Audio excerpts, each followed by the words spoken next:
catchers who can hit really are worth their weight in gold. There's very few of those in the major leagues, and it can make a big difference, whether it's for the Braves or even as a potential trade asset. We're talking top prospects team by team. Let's hit the Atlanta Braves with a prospect profile. Top prospect in their system, according to Baseball America, is Drake Baldwin. Scott Braun, along with Baseball America's J.J. Cooper and Geoff Pontes. All right, we got a catcher here who could make an impact in 2025. So this one's big. J.J., what do you think about Drake Baldwin?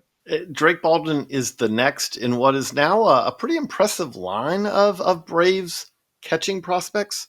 You know, don't forget that Shea Langoliers was a Braves catching prospect, and don't forget that William Contreras was also a Braves catching prospect. Maybe in hindsight they want to have that one back, but here we have now Sean Murphy. Obviously, is I would say Braves catcher for several years to come, but at the same time they need someone to become that number two catcher, and we know that number two catchers in the big leagues are guys who play regularly nowadays. It's not no catchers going out there and playing 140 plus games. Drake Baldwin, we'll see if it's opening day, but Drake Baldwin should be ready to kind of step into that role at some point in 2025. Really a breakout season in 2024, I would say. Very impressive, kind of well-rounded player. If you want to knock Drake Baldwin, maybe you could say that he doesn't have any exceptionally loud tools. It's not like plus power. It's not a plus hit tool. It's not plus defense or anything like that. But Geoff, the other thing that does stand out with Drake Baldwin is if you said what are his weaknesses, I think you would also say there's nothing here that's really a glaring weakness. He's just pretty good at kind of doing all the aspects of the job, the very difficult job of being a big league catcher. Yeah, I think, you look at what he does well. The defensive part of the game, I think, is still coming along for him. There's been some questions there, but he's not being asked to be an everyday catcher. And I think, where his probable biggest benefit to this lineup is as some depth and as a bat who puts together really good quality at bats. When you take a look at, the bat to ball ability, it's high contact rates, it's low in zone miss rates. He rarely ever chases. The EV data is plus. His 90th percentile this year was about 106 miles per hour.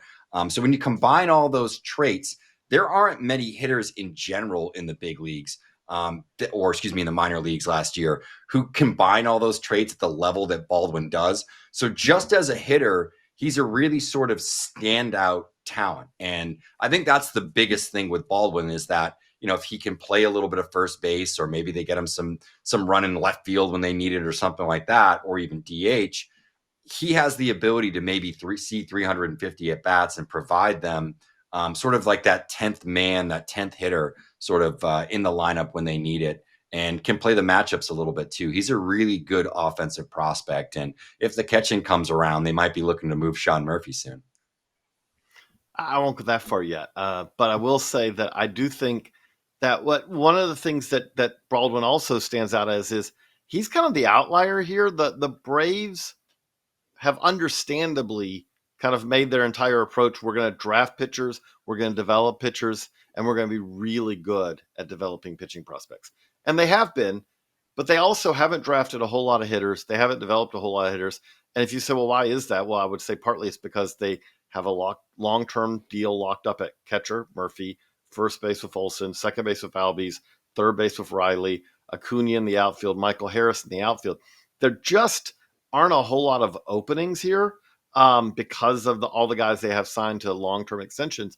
So they've obviously made the emphasis on filling out that pitching staff. But when you look at Baldwin, to their credit, to the Braves' credit, and to Baldwin's credit, this is not a first-round pick. This is a very astute day 2 pick from a couple of years ago that has really kind of blossomed and really does fill a need for the Braves here. The other thing that does jump out with this, in an ideal world, you would say that the Braves really, they don't need to develop a whole lot of position players. But if they had a big league ready catcher and a big league ready shortstop right now, and even in kind of complementary roles, not guys who need to be stars, that's kind of what they really need to produce from the farm system.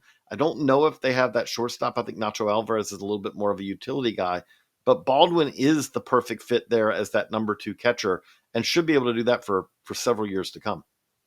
Yeah, and every team, of course, always needs pitching, and I know the Braves have been good for a while, so they're often picking in the back of a draft, but JJ, I just think about Spencer Schwellenbach. I mean, it's not like everyone was talking about him, and look what he's developed into for Atlanta. If you're a team like them and you want to keep this train rolling, you need some successful stories like that too, right? You do, and I would say that one of the things the Braves have been really good about in doing that, their pitching development has been excellent. Schwellenbach is a perfect example of that. Schwellenbach really was more of a shortstop at Nebraska than a pitcher. It was kind of someone that you could like the arm, but it was in very short, short kind of appearances. And the other thing, Schwellenbach is another one of the guys who's gone through this. The Braves are much more willing to take on injury risk in their pitchers than a lot of teams. Spencer Strider, probably the biggest example of this. Strider was coming off of Tommy John surgery when the Braves drafted him and made him basically the best pick of that shortened 5-round 2020 draft. Schwellenbach's another guy who pretty much you say, well, when did his pro career start? It's like, well, after he had Tommy John surgery. They've had a number of these situations. J.R. Ritchie's another one. Owen Murphy's now recovering from Tommy John surgery. The Braves have had a lot of pitching prospects who you could say, well, they got hurt. But at the same time, that's kind of allowed them to really pick guys who may not have lasted to them if it not for the fact that they had some injury risk. Some teams kind of shy away from that. The Braves seem to kind of embrace it. And you look at the payoff they're getting for it, you could say, well, they keep having guys get hurt. Well, yeah, Strider got hurt last year. If you had that to do over again, you'd 100% do it the same way. He wasn't a first-round pick. He was near the back of a 5-round draft, and they got basically a Cy Young finalist out of it. Okay, yeah, he got hurt. They'll do that again, and they will take that risk again, and we've seen this time and time again. They keep taking these kind of risks because they do see a payoff from them. Yeah, I'll take the year off from the guy who's striking everyone out. So that's okay. I mean, you got to plan that way. So, Geoff, as far as what we're working with right now with the farm system covered for Atlanta, is there other signs of hope, or was this easy to put Baldwin at the top of the list? Yeah, I think there's some interesting candidates in terms of their pitchers. They have, they've been drafting a ton of them. JJ kind of touched on some of that.